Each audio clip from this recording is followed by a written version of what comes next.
Benedict Arnold behavior. DB from Memphis was DMing the University of Texas San Antonio quarterback their playbook before the game. It leads to speculation. Is this a product of the NIL era, the proliferation of gambling? Because what is the benefit for this guy? MLB trade deadline. Mariners did make a little maneuver here. Help for Big Dumper. They traded with the Diamondbacks for their first baseman, Josh Naylor. Mariners are in it, dude. They're trying to make a move here in the back half of the season. Tying it back to football, the Yankees are the Bengals. One of the most potent offenses with one of the most abysmal defenses, and they can't figure it out. At least the Yankees will spend money. It's because they have George Costanza as their assistant to the traveling secretary.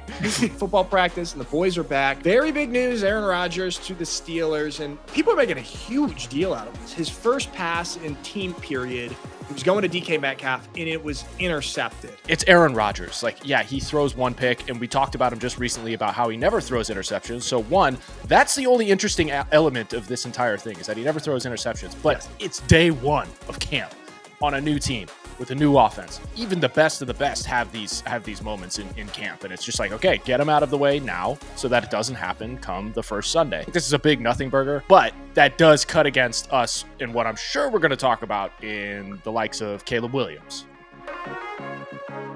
Caleb Williams, it's interesting you bring that up because I have a lot to say about him. He's super scrutinized right now, but let's go back to Aaron Rodgers. He did have a response, a rebuttal to people calling him out for his first pass being a pick. Here it is, Aaron Rodgers.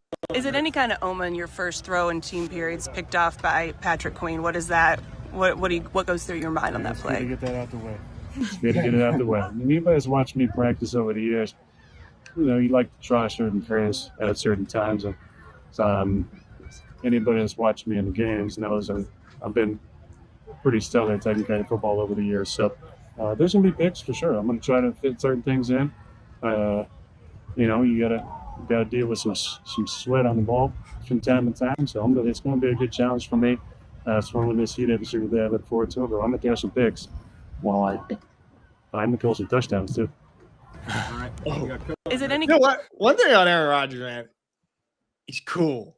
He's a cool guy. Always. That was, I think, the perfect response. What kind of question is that? Is this a bad omen? What? It's like this person has no idea about football. It's like, of course there's gonna be picks in practice. What? That's the whole point of practice is to work these things out and take risks and see what works. Like it means nothing. Some astrology girl her first day at football media. Omen. It's like stars are misaligned for you. It's like going to somebody whose first day at a new job and you're going, hey, there's a typo in the first email that you sent. Do you think that this isn't going to work out? That's the equivalent. It's essentially the equivalent. There you go. So I think Aaron Rodgers, no need to scrutinize him. That's absolutely silly. But I am going to reveal my hypocrisy right here because I do think we should scrutinize a different quarterback in camp on his first couple of days. That's Caleb Williams. Okay. Caleb Williams reports coming out, not looking great so far in camp. And some of the problems that were problems last year are continuing to be problems. There you go. A beautiful overthrow. I could have thrown that pick. Here's the deal. Here's why I think Caleb Williams deserves to be scrutinized here. He's in year 2 in a situation that has vastly, vastly improved for himself. He got Ben Johnson, who's obviously an offensive wizard at the helm there. They went out, they improved the offensive line. He's got some great weapons. He's really in a position to succeed, and he's got all of the physical gifts and natural talent here. But I do think it's fair to be criticizing and really scrutinizing him. Is like, can this guy really play in the NFL? Because if he can't do it under these circumstances, well, then I don't know if this is going to be the guy that we thought he was coming into the league. What do you guys make of the Caleb Williams stuff? I would agree with everything you're saying right there. He's in the best situation you could possibly be, having a offensive-minded coach, guru, if you will, at Ben Johnson or with Ben Johnson. I think the biggest problem here with this throw isn't the fact that he threw a pick. It was how he threw the interception. It's one thing to have like miscommunication between the route running and the toss. So like Caleb thinking, oh, he's going to settle versus him going for a go or something like that. That's completely different and first day sort of stuff that you kind of iron out. Those are the wrinkles that you're ironing out. This right here, though, it's a poorly placed, poorly timed ball. I mean, you could even see the receiver. I couldn't see the number there. Yeah. Behind him and high. Like, All of those things are what is most alarming about this. It's like not even the placement isn't even good. So that's why I find it a little concerning, because one, he's not scrambling around, which I think he feels most comfortable doing, and now he's having to settle down. And I think that's probably Ben Johnson's MO and hope, Yes. that he's more of a pocket presence and then can escape when needed. Well, that's interesting you bring that up, because, dude, I feel like deep in my soul, I feel like the Ben Johnson, Caleb Williams marriage is not going to work, because Ben Johnson is like this analytical scheme guy. He obviously had like a huge grasp on the offense in Detroit, had those guys doing everything he wanted. He had Jared Goff doing everything he wanted out of the pocket there. Caleb Williams, like his gifts is more of off script football. And I feel like with a coach like that, it's kind of like you have some movie directors who are like really, really strict about the script. It's like Quentin Tarantino, for example. You cannot add an you can't say light, you can't add anything or even a breath any different than the way it's written on the script. And there's some coaches in the NFL like that. And I feel like Ben Johnson is going to be one of those guys. And then you have some directors who are like, yeah, I'll give you a little bit of room to improv. Martin Scorsese, he allowed a little bit of improv, in Goodfellas. Joe Pesci, that funny how line, that was improv.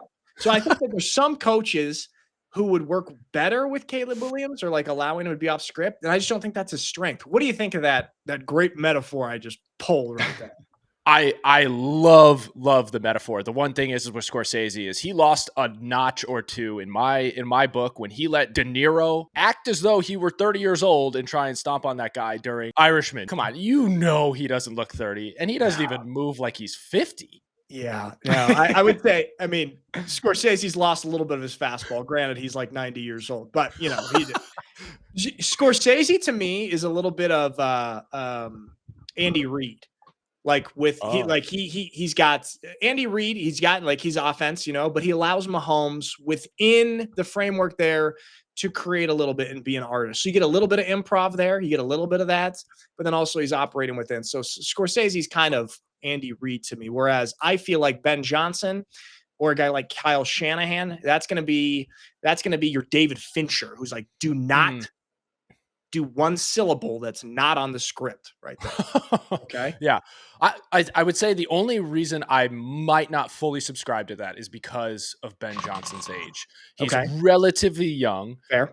And generally you would associate youth with creativity. That's a total broad brushstroke, but that's why I might push back a little bit on that. You're right. You're right there. Youth with creativity, but I think the creativity comes from the play design and not the impromptu creativity of the quarterback. Also think about like Kyle Shanahan. Like, why does Brock Purdy work so well? I know Brock Purdy does he has some like really great highlights of going off script. He has that one where he scrambled around and it ended up being dropped. But Brock Purdy operates so well within Kyle Shanahan's offense, I think. And, Kyle Shanahan's also a young guy. So I don't know, man. I don't know. Have you seen the pictures of the before and after year 1 to whatever True, it is, 7 or 8? Boy, looks like he's been in office for 8 years. Shanahan is, he does look like that. He looks like he aged like 10 years. I mean, we saw him when we got to go to the Super Bowl week when Joey was on the practice squad for the 49ers. Yeah. Like, this dude is like, he looks like he's 3 years older than me. Yeah. And because we got to be at like the after party with them, and Andy went and dapped him up and stuff. And it's like, now it's like, gosh, don't even recognize him. This is a man who needs a Super Bowl to bring the youth back to him. Yeah. That's what happens when you go to the Super Bowl twice and you lose twice. It just sucks the youthful energy out of you. Better to not even go than to go and lose. Okay. They say better to have loved and lost. Well, not in this situation. Okay. Speaking of quarterbacks, let's touch on the Jets. This another thing that I think it kind of got like blown widely out of proportion. Justin Fields with the Jets, obviously his first year. The reporting on this, Justin Fields carted to the locker room after suffering an apparent injury during practice. And everyone's like, oh my gosh, look, this is reminiscent of the Jets with Aaron Rodgers getting injured right away. And then all of a sudden it comes out, oh, it was like a toe injury and he's totally fine here. It just seemed very Jets here. What'd you make of this? Yeah, it very Jetsy, very insider breaking news sort of language used here. A little bit of embellishment. Granted, Ari may not have had all the information, just like all of us.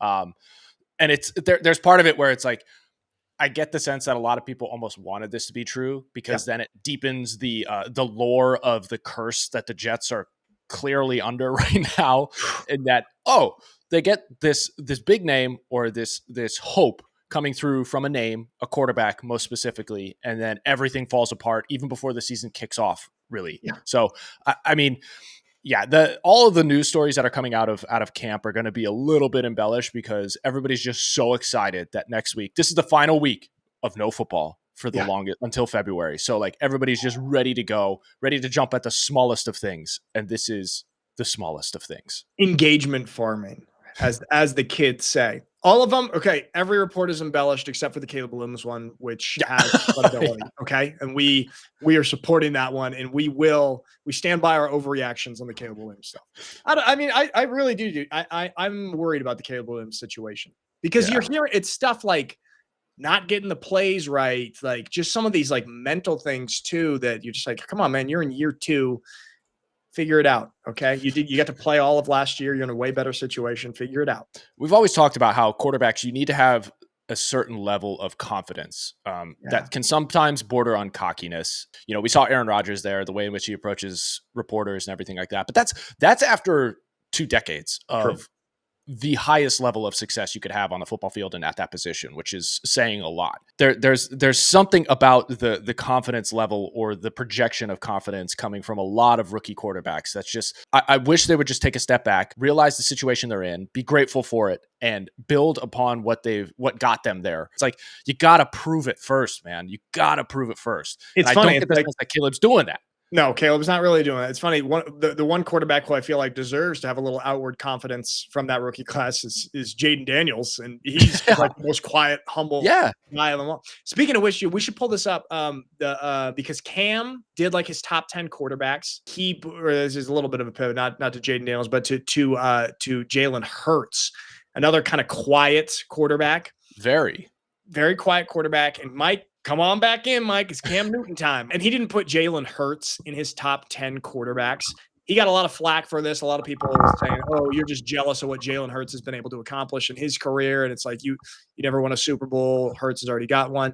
Let's see here what his rebuttal is to some of this criticism.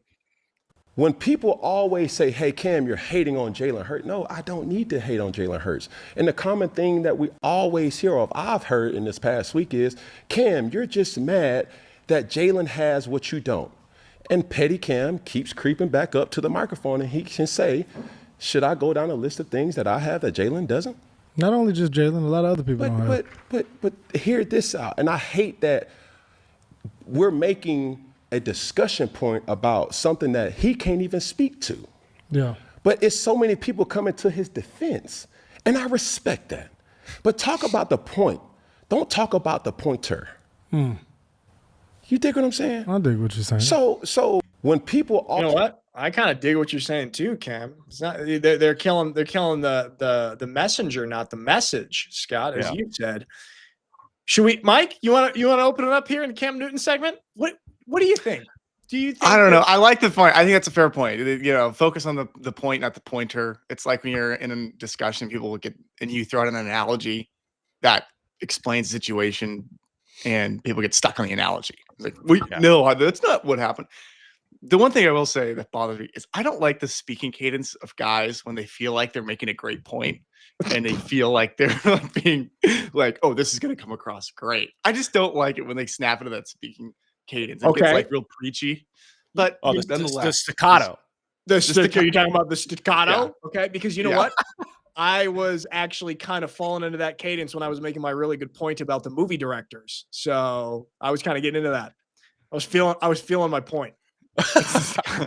Me and Cam, a lot of confidence. I was feeling my point. Okay. That's funny. No, I'm always wary with Cam Newton because it's like, of course he's jealous, and of course there's pettiness when he does everything because he is so obviously bitter about not still playing in the NFL. Of course it's going to come up. And Jalen Hurts, I think it's blatantly obvious that like no matter what he says, that is a factor into why there is no other reason to why Jalen Hurts wouldn't be on a top 10 list. Well, hold on. I think I personally would probably put Jalen Hurts in the top 10. I do think it's reasonable for some people to make the argument that he's not. Scott, Do you think do you think that's reasonable that Jalen Hurts is I know he won the Super Bowl last year, but a lot of people say, well, a lot of great pieces around him. Yeah. What frustrates me about this is I think what Cam is feeling is just the wrath of Eagles Nation, as we're seeing from that tweet and who tweeted this. It's just their initial knee-jerk reaction is to never listen to any sort of criticism, never listen to regardless of what it is. It's just let the guy speak his mind, and maybe he can make an argument for why he believes what he believes. Like, that's the most important thing. Hear him out. And then from there, you can decide whether or not it's true or false. Like, that's what's so frustrating is I think this is a whole knee-jerk reaction because we're coming off of such a dominant year of the Eagles, a great year for Jalen Hurts, Super Bowl, everything like that. It's really hard this is a really hard time for Cam to make this point. Smart farming on his part. To make it now. But I agree with Mikey. There is a certain personal element to this. I can assume and speculate is driving this. There's a certain sort of bitterness to it. But at the same time, I think Eagles Nation is going for straight ad hominem attacks versus like actually listening to the message and what Cam is saying, or at least trying to say. So it's kind of a bit of both here. And I don't know. It's one of the big questions is I think because Jalen won the Super Bowl, because he led his team to the Super Bowl and got that W, I think he's in this protected class now to where you cannot criticize, which is kind of wild because for all the good that he's done, for all the W's that he's brought to his organization, Brock Purdy, like you can make the same argument for him. And had he won the Super Bowl, like would people finally back off and have the same sort of energy in protecting him? I don't know. Like it seems like he's getting hate in a way that he's one win away from what Jalen Hurts currently has, but Jalen's getting all the protection and all the love. Yeah, I mean, but when you win the Super Bowl, a lot of things get glossed over. I do like the comparison to Brock Purdy there because, he gets a lot of that, like, oh, he's a system court. And, it's sometimes I do that too. Sometimes I'm one of those guys that does that. Speaking of the Eagles, though, can we pull this up? We got from Landon Dickerson, one of the Eagles offensive linemen. He had this cool response that a reporter asked after practice about, the 2024 Eagles. And it's just, throw it up here. Let's play it quick. It's huge. It's very simple, right? Every team has a one-year expiration. 2024 Philadelphia Eagles were a great team. That team no longer exists, right? It's in the history books. There's guys still here, but that team is no longer together. It's 2025 Philadelphia Eagles. Right now, we have accomplished nothing. We are 0-0, and we're here to work. It's very simple. There is just Very simple. something. Offensive linemen are consistently the wisest players on the football team. And I know obviously they are consistently literally the most intelligent players on the football team. Besides the quarterback, they always score the highest on the Wonderlic, I think. And there's just something about offensive linemen just having these really wise answers. It brings me back also to remember Will Campbell, the LSU kid, when he was getting interviewed at LSU. And it's like, is this a 58-year-old man who has 5 kids and has lived his whole life? How are you spewing all this wisdom? Well, offensive linemen being in the trenches grounds these guys to reality consistently. Offensive linemen don't live in the fantasy land of the pamperedness of outside, far away from the ball receiver, corner, skill position, lifestyle type of guys. They are so it's like such a blue collar, grab your hard hat every day type of position. There you go. That they get a lot of wisdom. Oh, It yeah. is. Yeah. When you're that close to the football, you can't have delusion. Corners have a lot of delusion, and they need it. Offensive linemen have to be grounded in reality. What were we going to say, Scott?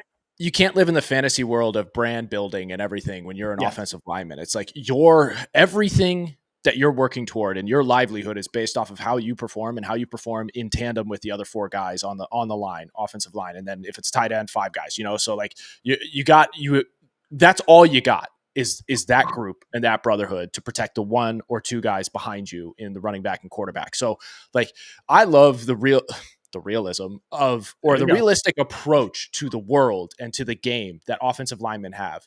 They don't get any of love. So they have to approach things as just 0 or 1. Did we win or did we lose? Did I perform well or did I not, sort of deal? And I love that approach in the game that can feel like it gets a little too celebrity driven, a little too look at me driven.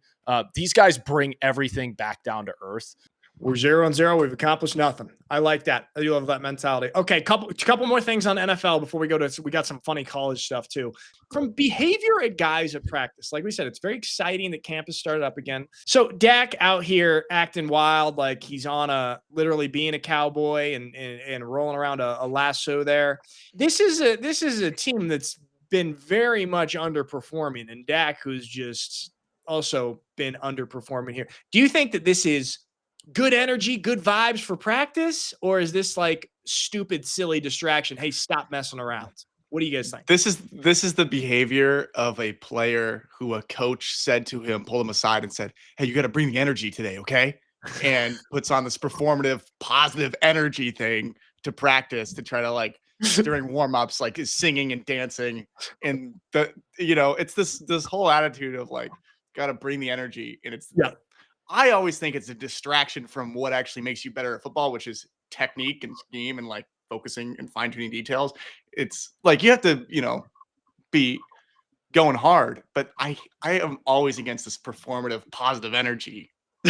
Yeah. This is rah-rah guy energy that Yeah. feels engineered. And there's a massive cringe factor seeing this, especially when it's a teammate of yours and he's kind of on that edge of rah-rah dude, where he's like, he's the one who's pumping up the crowd on the bench, doing that kind of stuff. It's like, please don't do that. Please do not do that. It's the behavior you see from a quarterback who's in a quarterback battle and he's not performing that well on the field, and so he has to win the team as a leader. That's the kind of behavior this is. The cowboy charade might do it for him. Look at how positive energy. Look how confident he is. The audacity to do this while your guys, we're talking about offensive linemen, are doing footwork drills. Offensive linemen doing footwork drills. Yeah, they're definitely like, cut this right now, please. Like, let's just get through this. Let's do the job. Okay, so that's annoying practice behavior. And then my biggest pet peeve from a teammate at practice, Scott, we pulled the push-up one, which is like when a guy, like a receiver, drops a ball or does something bad, and then all of a sudden he goes, and then he drops down right there and does 10 push-ups. And Jalen Milroe, this is what it said. He was making so many plays with his arm that he did push-ups on the sideline after completing a 20-yard pass because the throw forced the receiver to dive for it. And then does push-up on the sideline. Like, bro, my gosh, these guys formative, man. What do you think? Hold myself to such a high standard that even that, like, it's not good enough. Like, you're so right. It's so performative, and it's just disgusting. Yeah. Especially when when receivers do it, like sometimes receivers will do it when they drop a ball and they're supposed to be running back to the huddle for the next play, and they'll stop, and now people are waiting on them to finish those push-ups, and that's not going to make you better at catching the ball. Just get on the jugs after practice. Yeah. All. Just do that. Well, no, that's not going to work, Mike, because not everybody's going to see them doing the jugs in the locker room. Everyone has to see you do the 10 push-ups that make you better at football. Everybody needs to know I'm mad at myself for not performing at this. Yeah. So very, very silly. So some good and some silly coming out of camp so far. Exciting that it's back here. Let's go to college, because this was crazy coming out. Scott, we throw up this with the kid from Memphis, man, who was talk about disgusting. This DB from Memphis was DMing the University of Texas San Antonio quarterback their playbook before the game. So if you scroll down a little, Scott, it says this is horrible.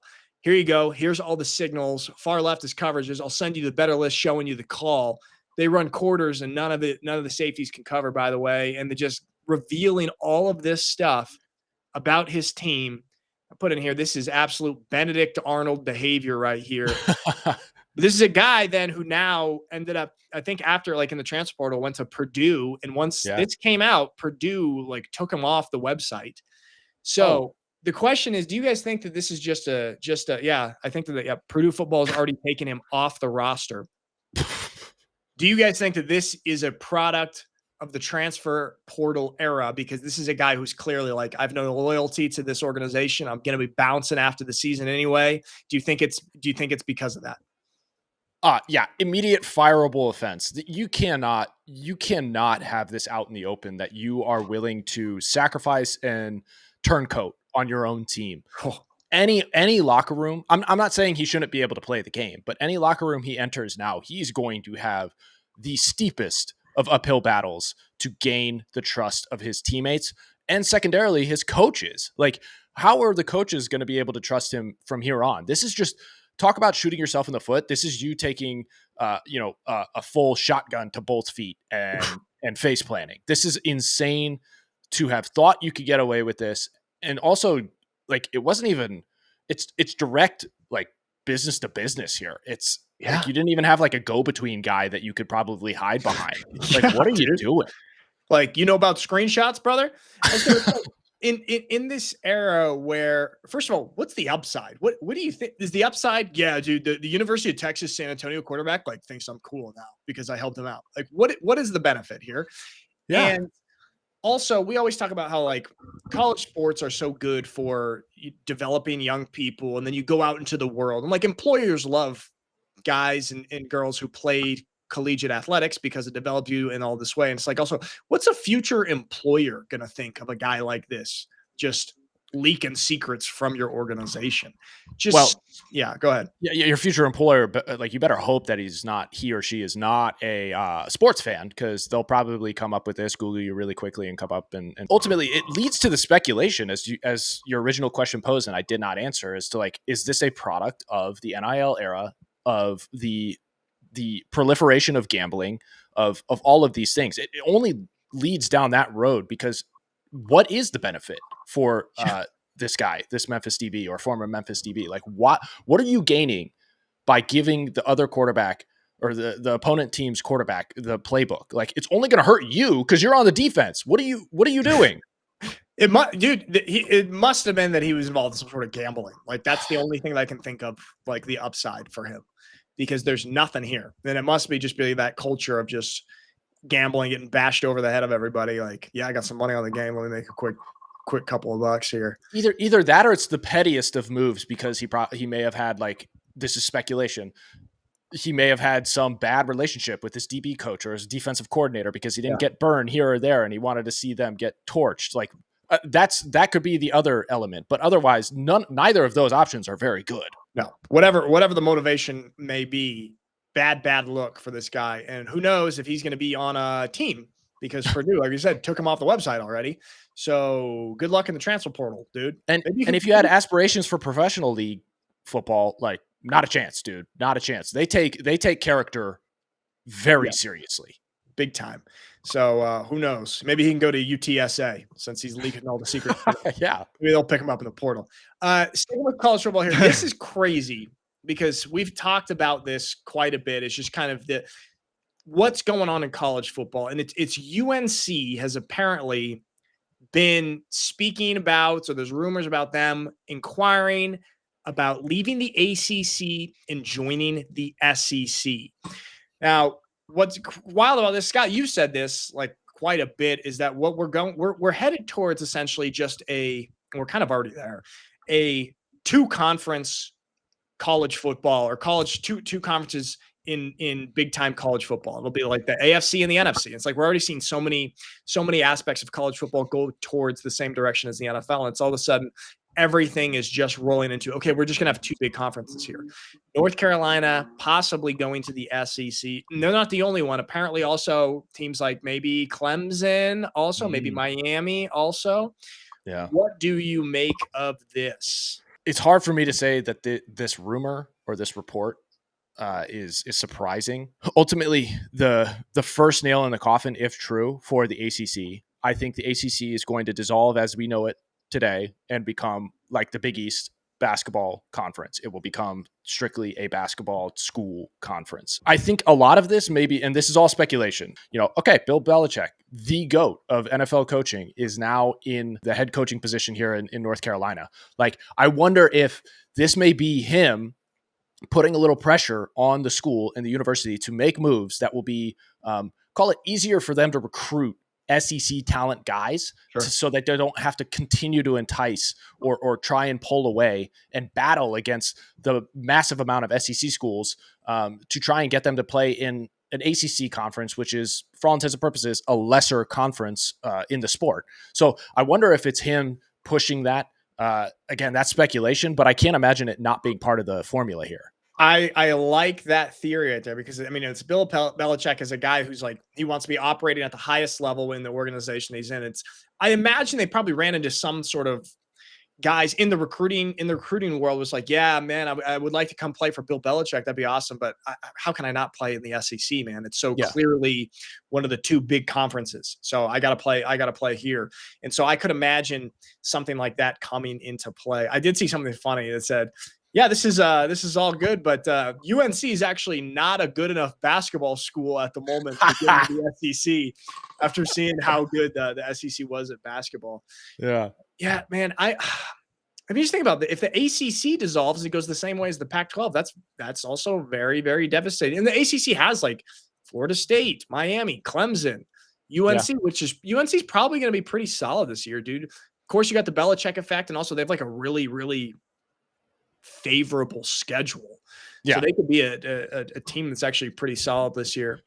Yeah, I wouldn't say their football program's like patty cake or anything like that. They've been in the top 25 consistently over the past few decades. And, Mac Brown, while the program didn't reach the heights of say the Texas version of Mac Brown and his coaching level, he still kept them relevant for many years. And, until the latter couple of years. But I think they clearly have the ability to recruit and get guys of high worth and high caliber into their program. I think that, Belichick sitting here and saying like, well, I'm coming from the NFL. It's not as though I had to go, or it's not as though I was having to battle against the Jaguars they were all at the same level. Right. So like him having to recruit against SEC, it just feels like a vast difference because young players are going to see the SEC as an opportunity. If they get 2-3 offers from an FCC school, they also see the ability, hey, I may be able to transfer within the SEC if I've already gotten, call it validation that I got offered by an SEC school. I have that talent and that capability to play within that realm. So they might want to just focus on that. And they may see the ACC or the Big Ten, which would be crazy, as like lesser than or feeder conferences into the best of in the SEC. I mean, especially in this transfer portal era, like that's how I think a lot of guys, I mean, you look at some guys, it's like they played football at 4 different schools, bouncing around and trying to like kind of level up each year as they transfer, if they perform. And so some guys are looking at certain schools as feeder schools, or almost how people back in the days used to look at like JUCOs. Yeah. It's like, hey, well, I'm going to try and perform here. And also if you go back to like Belichick when he was at the Patriots and like trying to recruit in free agency, like you said, they're all on the same level. He's not like, there's no pro and con necessarily within like the conferences. The guy's not gonna be like, oh yeah, I mean, I'd like to play for the Patriots, but I really want to play in the NFC. Like that doesn't happen, but that is very plausibly happening in the recruiting battle in college. Just another step in the direction of college football as we know it disintegrating, because if they go, then that's going to cue the dominoes. Miami, Clemson, Florida State, they're all going to go to, and then what is the ACC? Stanford and Cal. They'll just become the Pac-12, and then it's the Pac-2 now. It's the Pac-2. They're going to be the only ones left. Okay. Last thing on college football, it's kind of NFL too. We pulled this up. It's Arch Manning. And I mean, we could have talked about it in the NFL, but reports are saying that Arch Manning, that the Rams have their eye on him as QB1 in their succession plan post Matthew Stafford. Which, all right, on one hand, cool, yeah. Arch Manning, like he played a couple games last year when what was the starter's name? Quinn Ewers. Quinn Ewers was hurt. He did pretty well. But my goodness, is this not the most we've hyped up a college prospect who's done so little at the college level that you can remember? It's like guy has not even played a college season yet. Talking about being the succession plan to Matthew Stafford. It's getting into the same realm as retiring to wear a jersey for winning the toilet bowl. Like it's the same kind of nepotism realm. Mikey, he almost won the Alamo Bowl. Okay, Shane Gillis's joke at the ESPYs on that was so funny. He's like, no, he didn't get his jersey retired because his name is Sanders. It's because he went 13-12 as a starter and almost won the Alamo Bowl. Okay, well deserved. That was very, very funny. What Scott? What's your take on this? Yeah, I feel like this is a whole lot of smoke. I mean, when you have the last name of Manning and or Sanders for that matter, you're going to get a lot of attention, a lot of media hype around you just because of those who came before you and what they did. And, I'm not faulting Arch in this whatsoever. He's been one of those consummate dudes where talk about character and what teams are looking for. I mean, shoot, even college coaches are probably looking for nowadays are guys who are really good, but need some polishing and are willing to stay and be developed. And Arch has shown that he is one of those guys. Like he could easily go anywhere he wants and get tens of millions of dollars in NIL money strictly because of everything that's been generated up to this point. And he's played, like, when he has gotten on the field, he's actually played quite well. Yeah, he has. So there's a lot of hype behind him, and talking about like where he's going to go in the NFL, yes, is definitely premature. Do I think he's NFL caliber? Yeah, I think he's going to get a shot and he's going to get a chance to at least show that he is. But talking about like the scheming of, this team and that team is trying to angle for him. I think one is wild to think that the Rams would ever be low enough to. I was going to say with Rams, Matthew Stafford. Yeah. What do you guys think? What is your strategy here? How do you think you're going to get? Because he's going to be the number one pick probably. What is your strategy? Yeah. I'm going to say the more realistic version here is the Browns, which I've heard rumors of too, that they're angling for Arch Manning. It's like, because we're going to be there for everybody in it. Yeah. Never worked. Did you see that when the Browns unveiled that helmet in the river and the photographer fell off into the river?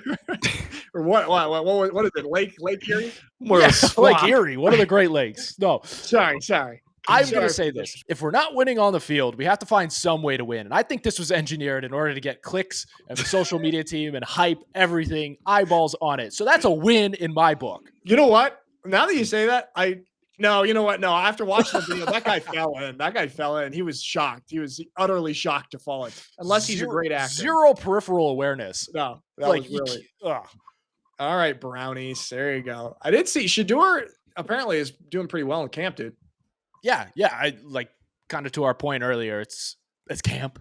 It's day 1, 2, 3. Like, hey, I'm gonna hold my judgment. I'm not even willing to give Patrick Mahomes Mount Rushmore status yet. I'm not gonna crown Shador Sanders 3 days into camp. Scott is the king of withholding judgment. And wants to give everyone their fair trial. All right, there we have it. Football. We should just touch on this real quick before we go. MLB trade deadline, because the Mariners did make a little maneuver here. They got a little help from Big Dumper. They traded with the Diamondbacks for their first baseman, Josh Naylor, and they just dished him a couple of like pitching prospects. They essentially just got him for nothing. I mean, maybe one of those prospects. I think the left-handed prospects actually pretty solid. But the Diamondbacks, obviously, they're looking like, okay, not really a playoff team. They did say that they were going to be sellers come the trade deadline.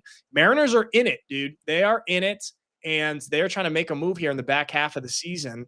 Big Dumper on MVP caliber performance here, and Josh Naylor coming in to help him out. And they've had like struggles at first base. This dude was an all-star last year with Cleveland. Pretty good move, in my opinion, for the Mariners. Scott, what do you make of this? With the MLB expanding the playoffs, I think there's a lot more incentive for teams to start trading and dealing at this point in the season. Like they're willing to give up. Granted, it's not as though the Mariners gave up much, but I think even the D-backs, like people are willing to deal more frequently with the fact that there's a higher probability of them making the playoffs. And I think what the Mariners did here is just give them an extra boost to make that happen. So it's a seller's market with the expansion of the playoffs. I'm a big fan of this. I'd like to see how it all pans out, because you always there are a lot of times where you get the flashy name going to a flashy place. Like even though I love him, Aaron Rodgers going to the Jets. Okay. You got Dame Lillard going to the Bucks, all these things. So it's really going to be time will tell. But I think this is the right move if you want to make it a deep run into the playoffs. Yeah. Hey, the Mariners are in a position for that. He'll be a free agent at the end of 2025. So this is like just really they're basically renting him for this back half of the season, as they're in a position to actually they're in the wild card right now. But who knows? And it's just as a Northwest guy, it's decent to see the Mariners actually not be horrible at baseball. Yeah. Does it give you a little more energy when you see that they're trying to overtake the Yankees, who are in the first spot, and playing like a poo? Yeah, you know what? Anytime that's my little Pacific Northwest worlds can battle those dirty East Coasters, I feel good about myself and my sports teams. Okay. The Yankees are. This is my comparison, and always tying it back to football. The Yankees are literally the Bengals, one of the most potent offenses with one of the most abysmal defenses, and they can't figure it out. God knows why that is. At least, Scott, the Yankees will spend money. The Bengals are the most frugal franchise, I think, in all of professional sports. It's because they have George Costanza as their assistant to the traveling secretary. Bengals need George Costanza in their front office. Start paying some of these players. It's called an investment, buddy. All right? The money's going to come back. Pay your good players. Is there any movement on Trey Hendrickson? Apparently, a deal was supposed to actually happen, but it didn't come to fruition before camp. So that's when he finally posted his Florida, I'm hitting the road.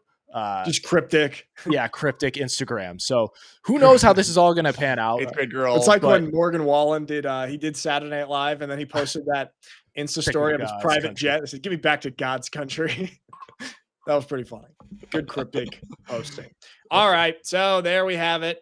NFL camps are in swing. We're getting back into it. Very exciting. And thank you, everybody, for watching. See you on the next one.